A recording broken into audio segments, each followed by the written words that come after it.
Sunday அதான் நடிக்கிறா. அட ஆமாப்பா, போன ஞாயிற்றுக்கிழமையும் உடம்பு சரியில்லைன்னு இப்படிதான் படுத்து கிடந்தா. அடுத்த நாள் பாக்குறேன் அஞ்சலை விட்டு முருங்கை மரத்துல விளையாண்டுட்டு இருக்கா.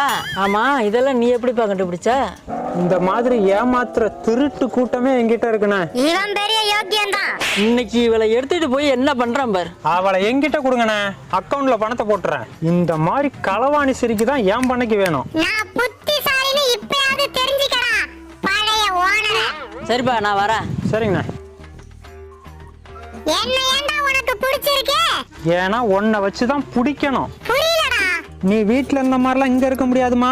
சுத்தி காடு, இங்க நாய் நரி பூனை கீரி எல்லாமே இருக்கும். ஐயோ, பயப்படாத, எல்லாத்துக்கும் கூண்டு வச்சிருக்கேன். அந்த கூண்டுக்கு பொரியாதான் ஒன்ன வைக்கணும். ஓனர் ஐயா, எங்கயா இருக்கீங்க? புத்திசாலிக்கெல்லாம் என் வீட்டுல இடம்லாமா? ஐயோ